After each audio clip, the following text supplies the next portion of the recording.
Welcome back to these series of lectures on Western Civ. Last time we met, we talked about the Protestant Reformation. We talked about its significances, and we talked about the case that the Reformers made against the church. I want to look at Martin Luther specifically in this lecture.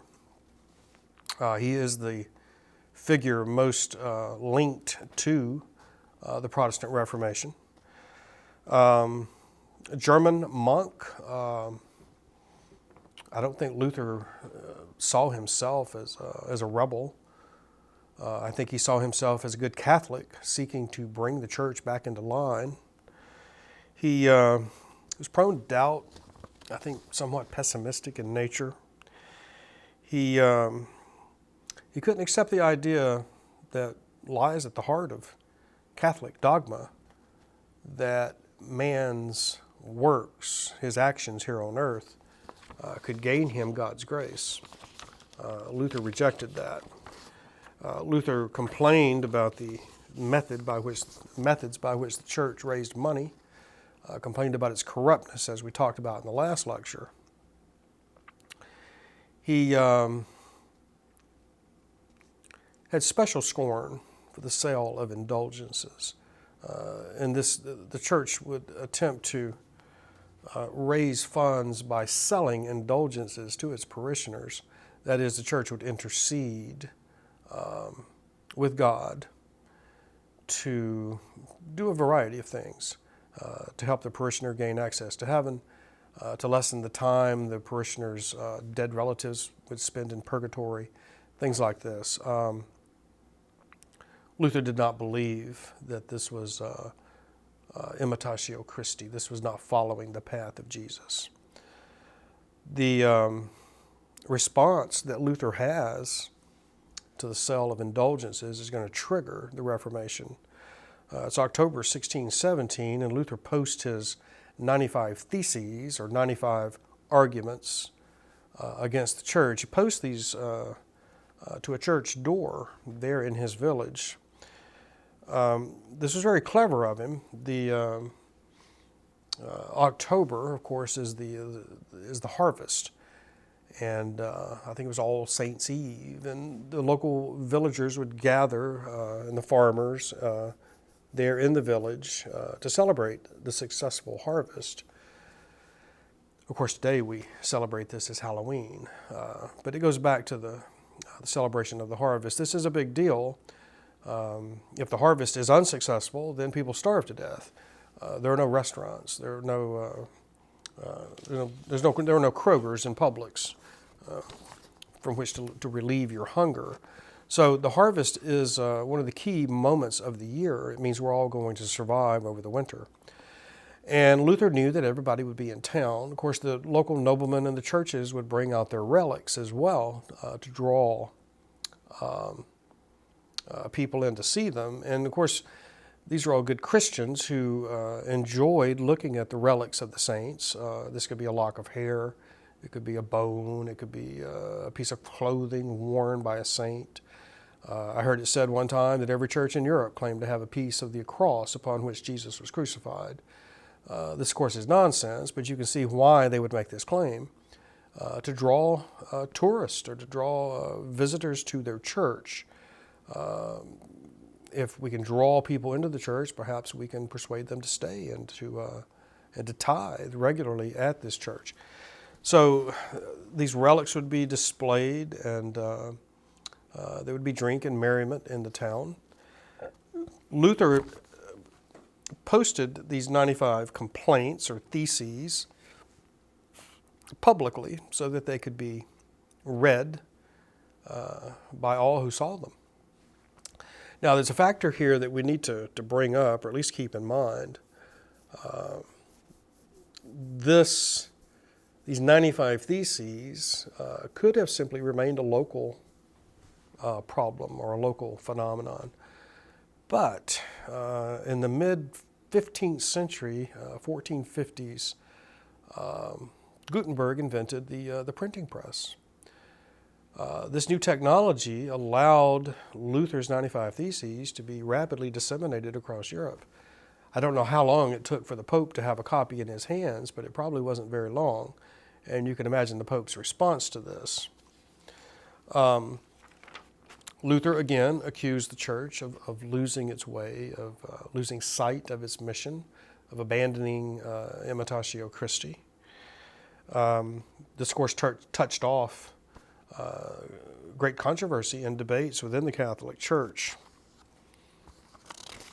You can actually read the 95 Theses easily on your computer. Just Google it, and it'll pop up. The basic difference, and I guess we should bring this up now, to draw the distinction between what today we think of as Catholicism on the one hand and Protestantism on the other. There are a few basic differences. Luther said that the ultimate authority was Scripture, not the Pope or the cardinals or the bishops or the local priest, that it all begins and ends with Scripture. Luther said that salvation could be attained by faith alone, not good works, and that, of course, is the traditional Catholic dogma, is that what you do here on earth will impact your success in gaining heaven. Luther said no, what you do here on earth is irrelevant, that it is your personal faith and your relationship to Jesus that would ensure your salvation or your justification. Luther also said that salvation depends upon grace alone, that it is independent of human actions, that it's up to God.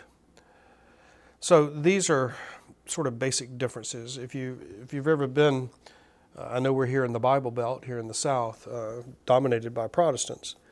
If you've been to the Catholic Church or other churches, you'll see that the use of ritual is much greater.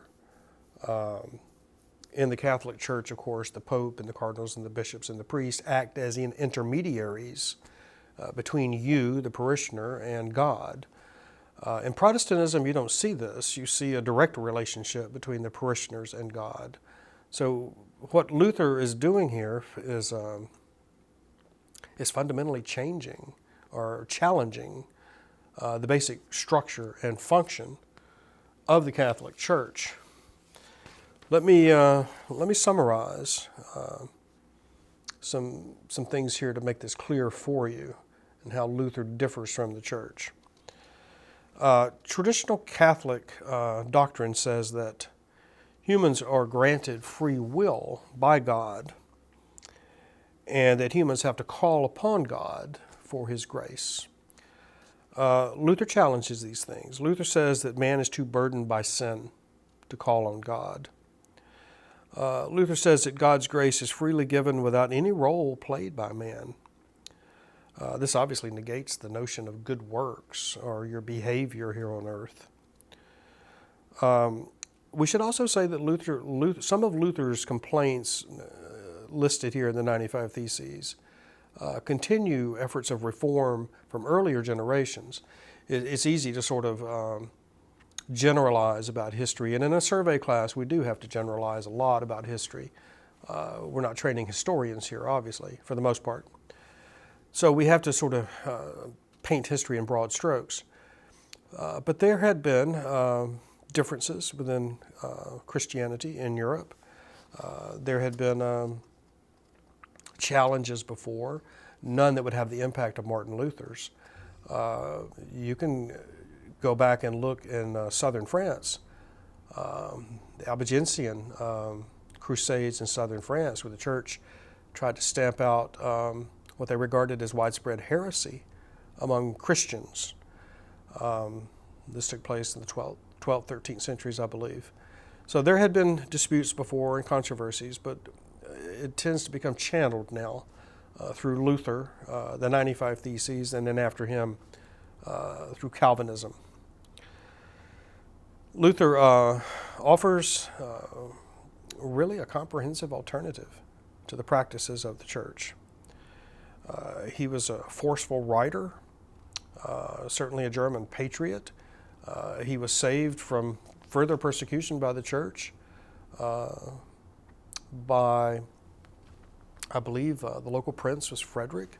who allowed Luther safe haven or sanctuary in in one of his castles, and kept Luther from being further endangered because of his theological disagreement with the Catholic Church.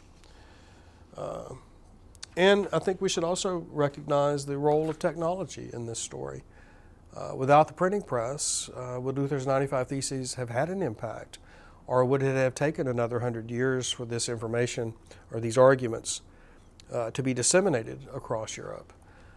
We live today, of course, at a time of rapidly changing technology. You can see that in your own lives. Just imagine the impact that this technology is going to have. And remember, too, that the earliest, once the printing press is created, the earliest works that will be mass-produced are the Bible and theological tracts of one sort or another. So I'm going to stop there with Luther. In our next lecture, we'll look at a little more detail at John Calvin, and then finally we'll look at the Counter-Reformation. Thank you.